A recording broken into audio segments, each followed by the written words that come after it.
I looked up the hill and there's these things, like these triangles on a stick with stairs. It's like, what the hell is that? So I did some investigating. Apparently you can stay in these things. In this episode, I sleep in a triangle, see a lizard, and find a nightmare.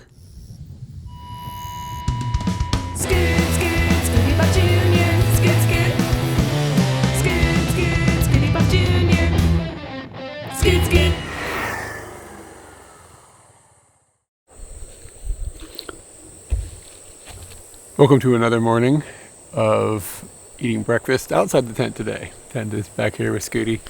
And I do think I'm going to make a jump today. But I thought I'd talk about last night.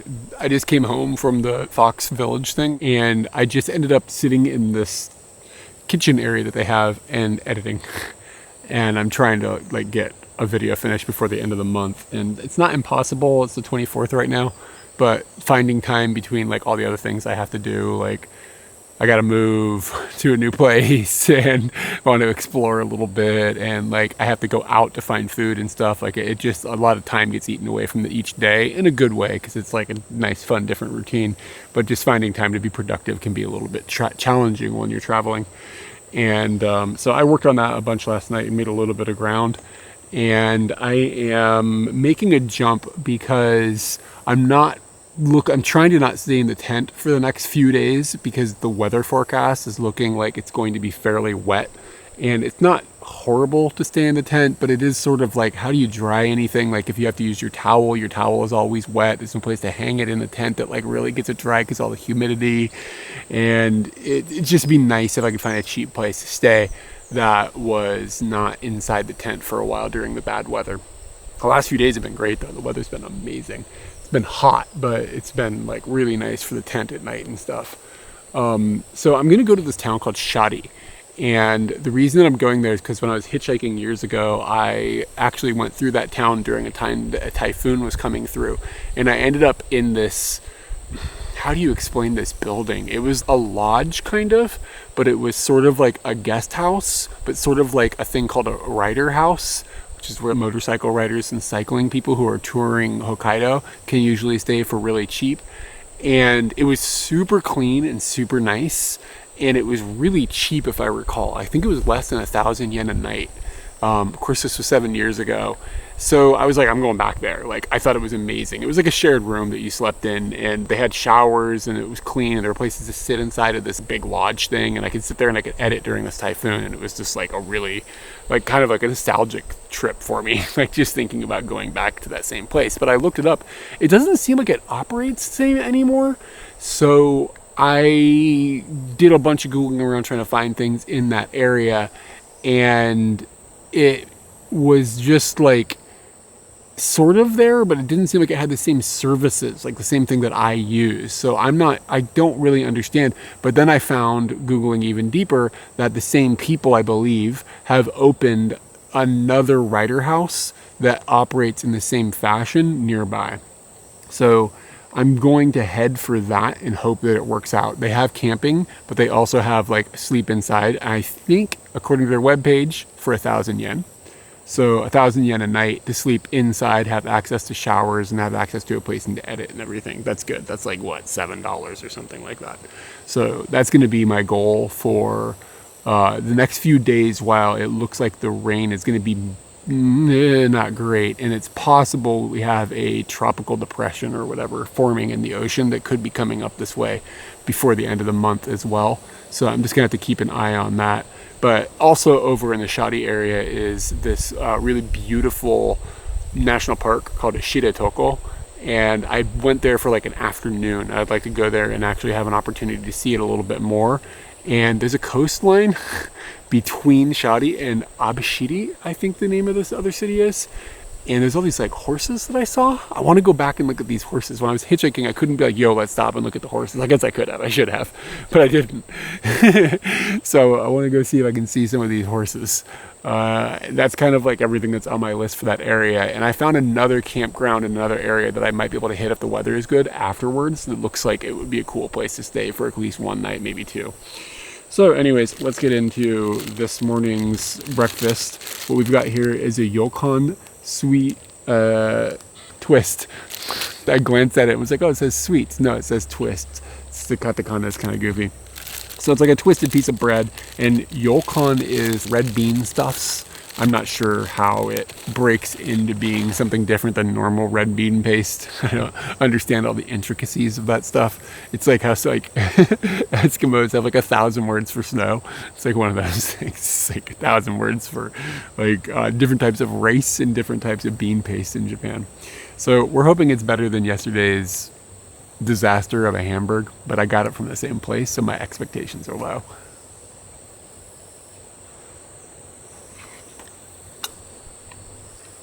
All right, it is split. Oh man, as you that is delicate.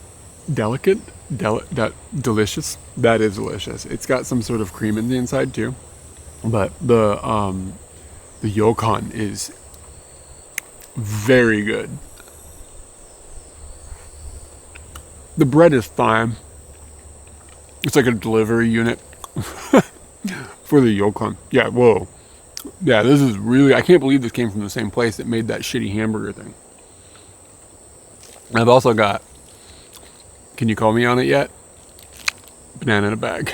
That was the last night that I'm going to be spending in the Daisetsuzan region, which is this giant national park in the middle of Hokkaido. It is so beautiful here, and it's huge. I can absolutely see myself coming back here and exploring more.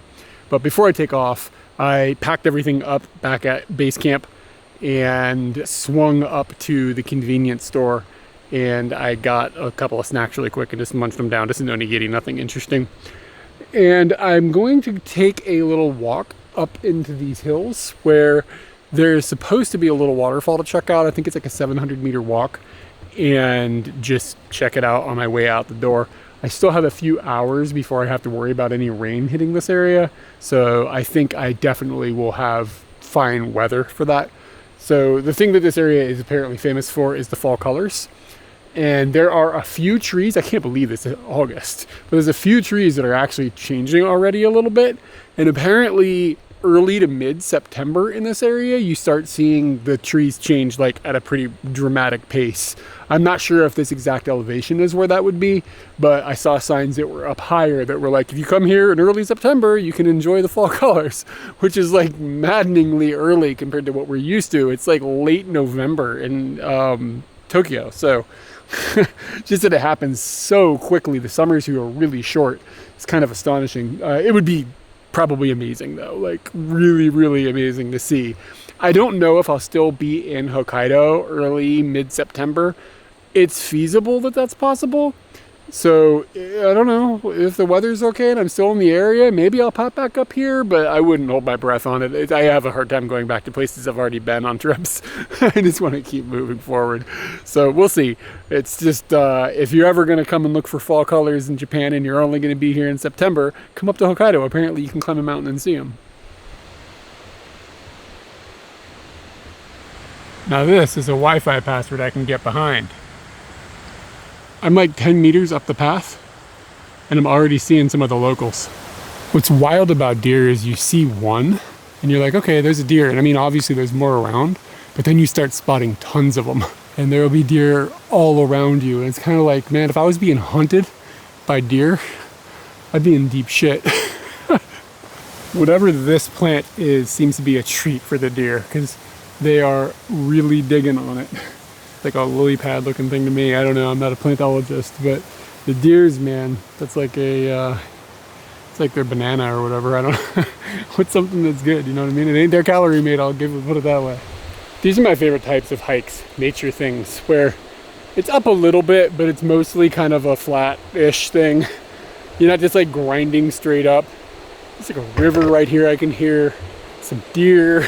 This is so much nicer than to me just up a mountain. I'm not up a mountain hiker, but I do like going out into nature and just being surrounded by all the greenery and the sounds and everything. It's very pleasant, unless you're, of course, climbing up a mountain. There are times where a mountain hike is worth it, of course, but it's a hard sell for me. It's got to be pretty badass at the top. Not to mention the trees are creating shade, which is amazing, and also some of the trees look awesome. This one has got a sign. It's so awesome. I think I just found the woodpeckers bananas.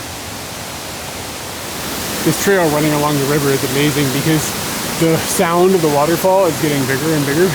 And there's a bunch of smaller waterfalls. I think smaller, I don't know, I haven't seen the one we're going to, so maybe it's just little, I don't know.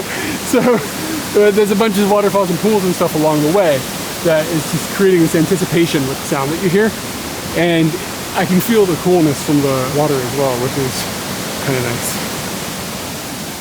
We've gotten to the point where it's a grind up a hill. And it's getting further away from the water, so the temperature is rising. Like down by the water, it's actually pretty cool. But we're now in the kind of territory where I'm like, maybe I should have hung out at the bottom. I'm pretty sure I'm to the end. Let's find out together what this looks like. But I can tell you right now, the sound of the waterfall makes it sound bigger than the other ones. Oh yes.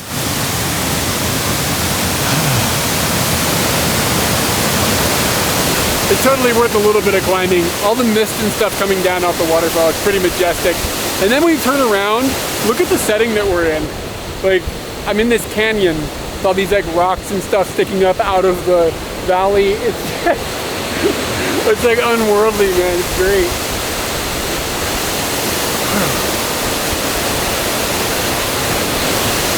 If this waterfall lives up to its name and is framed by fall colors when that happens, it will be heckin' spectacular.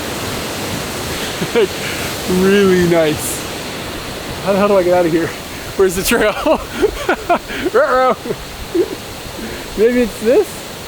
Or was it this? Shit. Is it just that nature people don't build roads up to the best waterfalls for like some sort of logistics reason, or they want to hide them or whatever? Or is it that you get a rush of endorphins from climbing through the forest, and then you get to the thing and it's like, I worked for this a little bit, so it makes it better? But the best ones are never roadside. You got to put in some effort, you know what I'm saying? Nature. Wow, they're really okay with people.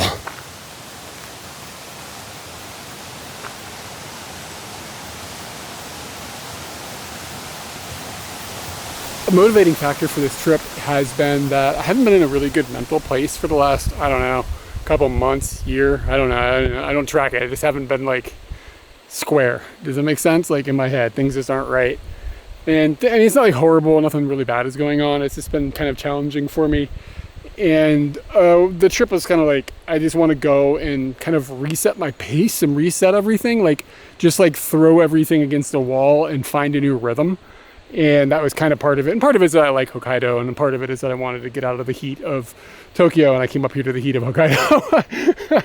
So there's a lot of things, but like a big part of it is just like, I just had to get like out of my normal routine, I guess is all it is. It's like that, just this like rhythm that I had been in. And over the past couple days, I've had, since Kyde went back, I've just been a little bit, like I haven't been well. Like I've been having a hard time just like motivating myself to move forward and like keep doing stuff, even though I get to explore this incredible place. But every once in a while, like I'll do something like that, little hike. And the little hike is so good. It feels so good. It was so fun to go and just explore in there. And it was such a good reward to get to that waterfall. And the experience was just wonderful. So I'm hoping I can at least ride this and help that kind of put me on a better trajectory, like find a good place to be grounded a little bit more, feel a little bit better, be a little happier.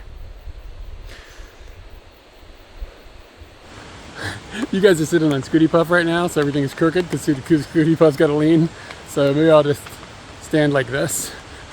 I'm gonna saddle up and get out of here in just a few minutes. Beforehand, I'm gonna have a bag of chips that I've been carrying around for a while now. These are some black pepper kettle corn style chips. And if you've never had these and you come to Japan, you gotta try them. Like, they're really good. They're Katie's favorite chip, I think. She always raves about them. They come in a bunch of different flavors. It doesn't just have to be black pepper.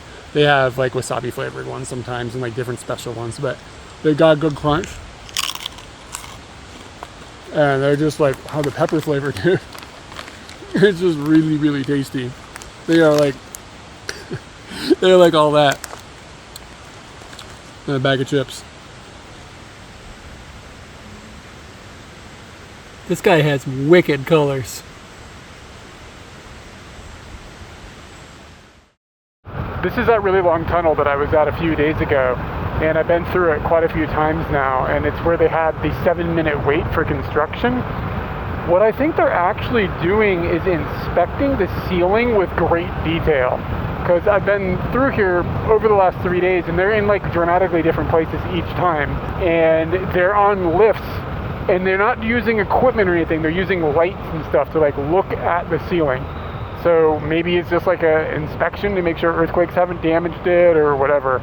Yo, this cow looks like he's seen some shit. I stopped at this dead little road stop just to laugh at that cow picture that was back there. And then I was leaving. Look at this. Oh, we got a noose. Hey guys, what's going on?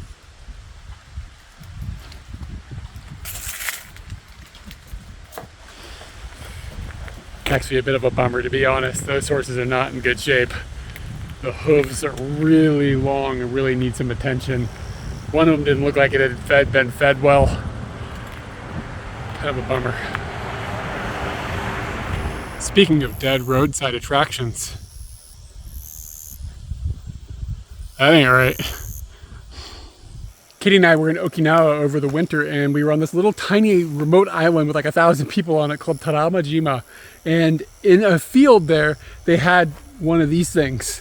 And now I'm on the very opposite side of Japan, and they've got another one of these things. And there's a few of them all over Japan, but what this thing is doing is receiving GPS signals and then reporting back to a science lab somewhere in Japan.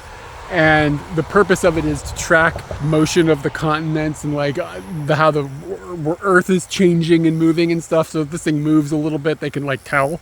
It's like really sensitive apparently. So it's just, I just drive down the road and like, I didn't know this was here, but I just got a glimpse of it. I was like, whoa, I've seen one of those. And I know what it is. It makes me feel kind of smart. I believe I've also seen one in Tokyo too, to be honest. But yeah, keep an eye out for these guys and then be like, oh, I know what that thing is now. I'm about a third of the way to my destination today, and I am in the same little town that I was in yesterday, where I stopped and had lunch and saw the foxes and went to the Michino Eki with that weird tower with the characters that sing music at noon. And this was kind of the end of the road for me on how far I went yesterday. So to be honest with you, I could have just come and done all of that stuff today and not gone back and forth, but yesterday was still fun, so it's not a big deal. I'm going to, of course, keep going though this time, so we're going to be trudging into new territory, but the drive until this point is just beautiful. You get to go down that amazing hill with the amazing roads, and it's just a wonderful, wonderful area to drive on a scooter. Then you just blast on through a bunch of cornfields and peppermint fields is what we learned yesterday. And I've now passed the I came this far yesterday point, so now we're on untreaded territory, except for the 7 years ago when I treaded on this territory. I was just driving through an area where I'm pretty sure it was peppermint again, and the smell is like distinctly pepperminty in the air. And right after that, I was driving through a field that was distinct in another way, an onion field. They grow a lot of onions up here. And that was a pretty wicked shift. Yeah, I think these are onions. Oh yeah, you can smell them. And the peppermint fields, unlike the onion fields, are fenced off with fencing, and there was a sign on one of them and it said, please keep the fence closed and the gate closed because the deer will come in and eat all the peppermint. So I guess the deer like peppermint more than onions. So one of these roads here, according to my Google map, is called Onion Road. It just says it's plain as day English. It's really funny. Usually it doesn't do that. Guess what they farm out here? I stopped in a Hard Off to cool off. For those who aren't aware, Hard Off is a place that sells like used video games and all sorts of stuff, but the purpose of this video is used video game stuff. Look at this. Looks like somebody dumped off their entire Virtual Boy collection.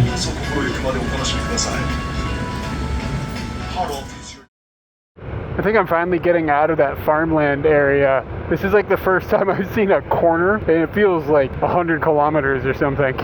It's just been a straight run across fields and through a town that was basically a grid. and then more fields. Onions and onions and onions. This feels really good to finally have a little bit of variety, because man, it's hard to stay awake when all you got to look at is onions. Just rolling through a town and I saw a place that is selling steamed buns, takeaway steamed buns, and I didn't recognize the logo or anything. I don't know if it's a chain around here or anything, but it's not something I'm used to. So I was like, steamed buns sound all right. So I rolled in there and I got a couple of them, and they're freaking gigantic. I didn't think they'd be this big. They're only like 200 yen a piece, and they weigh like a ton. It's like a neutron star or a nibbler poop or something. And one of them has got pork and one of them has got chicken. And I don't remember, she told me which was which, and I've now forgotten. I got these like 20 minutes ago and they're still super hot. I had to drive around quite a bit to find a place where there was shade to sit down, like in a park. They have all these parks here and they're just like no trees, but there's an area that's like Midori no Koen or something, and that's where I'm at. And Midori is good because that means green and usually means trees. Okay, so like, I just can't get over how much this thing weighs. And she didn't give me any chopsticks, which I find a little peculiar, because usually you would probably want that for something of this size, because I don't know, whatever, it's not a big deal. Okay, this one's pork. It's good. It's like really good minced meat. A little bit of onion in there, of course. I wonder if that's local onion, or maybe there's no onion and I just have it like the essence is in my soul now.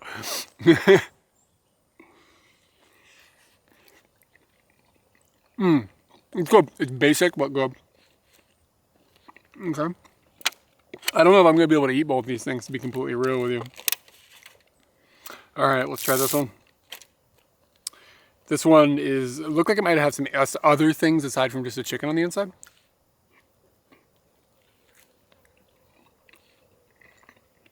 Yeah, there's like noodles.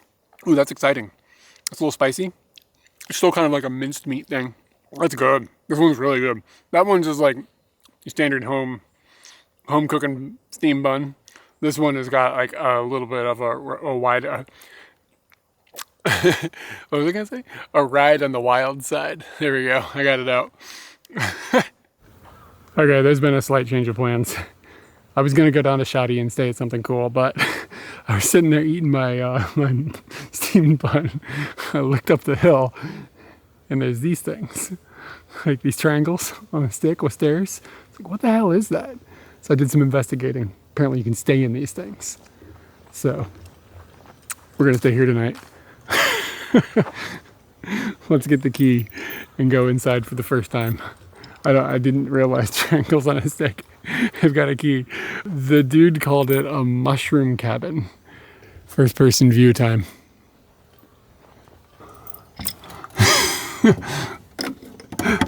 This might be a two-handed operation. Okay, I got it. Here we go. Does it go up? Well, how do you get in here? Okay, you push up. All right. It's pretty heavy. Okay. All right. So I'm staying inside of this thing tonight. Okay, I've opened the windows because it is hot inside of this little mushroom. But the breeze is actually somewhat substantial. Hopefully it'll cool down enough tonight that it's not like murder to be in here. I had no idea what to expect. I didn't know if there was going to be bedding or electrical sockets or lights. I had no, I just saw a triangle on a pole and I was like, okay, here we go. So I'm glad I have not a tent, a sleeping bag and all of that stuff so that I can put that out and not just sleep here on the floor like a weirdo. So this was 2,700 yen for the night. And I mean, I guess it's fine. Maybe it's a little expensive for what it is. I don't know. But there's showers like right across the little green area. So I can go take a shower. And I'm not that far from the town if I want to jump down into the town and get a snack or something. I don't know if I need to eat any more today, to be honest, after this buns. I'm all full of buns, y'all. And yeah, I don't know. I'm okay with stopping too. I'm kind of, you might be able to tell I'm a little slap happy. Like, I'm kind of tired. So I don't know what I'll do tomorrow, but I will eventually drift my way down to Shoddy. And it's looking like there is this tropical storm that's going to kind of come up the coast of Japan. I think it's going to fling a bunch of rain our direction this weekend. It's like Thursday today, Wednesday or Thursday, and like the weekend weather doesn't look nearly as pleasant. So maybe by then I will be in Shadi, where I plan on staying inside of a structure that I hopefully can do some like editing and stuff during the rain, and that would be nice. But this is I'm in a mushroom, y'all. Are these little triangles a Japan thing, or do they do this in your country? This means that the staff has come and like reset the bathroom and cleaned it. So the last person to use toilet paper was the staff who folded these little triangles. And this happens like in convenience stores, it's not just like fancy places. I'm in a park with like a okay but not great toilet. And even in a place like this, they fold the little triangles. It's gotta be a Japan thing, right? Okay, time has elapsed. I have gone to the grocery store, which is nice because it's better than a convenience store. I've been hitting that convenience store for like days now. It's nice to go to a grocery store. I got some watermelon, I got some sushi. I'm really happy about what I found. Tired of kind of eating the Seiko Moto subpar bentos that they have at that one because they don't have the hot chef at the one I was going to. So like, and then I've come back here, took a shower, and I, as you can see, am not dressed because the mushroom is still really hot inside.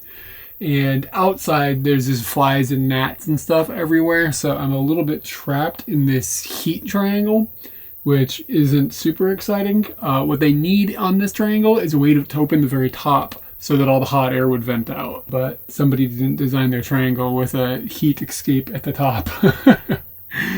So I'm just going to kind of chill here for a while and just hope it cools down, because otherwise I'm gonna have a hard time sleeping, and I really do need some sleep.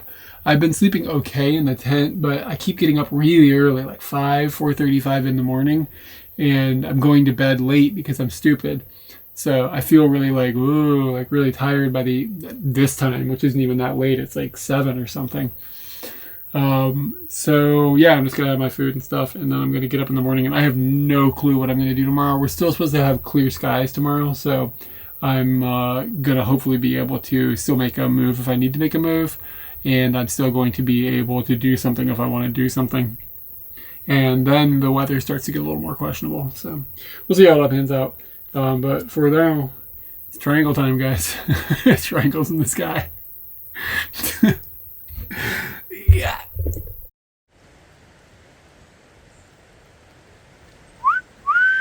Quit scratching your butt, you dumb bastard.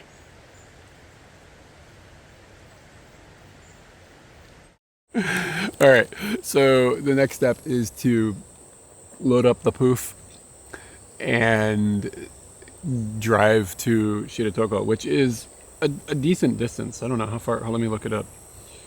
Fingerprint doesn't match. Does anybody else hate under the screen fingerprint readers? It can't just be me, right? Like, they never freaking work. And it's not like an old crappy phone, it's an S22 Ultra. So Shire, or no, Shadi. That's where I'm going today. Shadi, Hokkaido. And okay, it looks like it is a reasonable distance. Boom. Okay, 3 hours and 14 minutes. And it looks like it is going to be 175 kilometers. So I'm actually going to be driving through Kitami, where I went yesterday, which I kind of think maybe I should have just made my jump yesterday, but I didn't. The main objective actually at this point, aside from getting out of the rain, is where I have place to edit here. Doesn't have air conditioning, and it was really hot in the room last night. I was like sitting there sweating. So I'm hoping that where I go is either cooler or has aircon.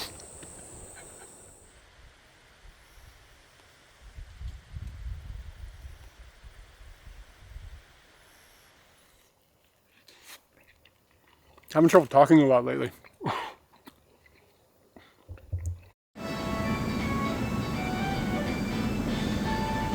Blinky blinky.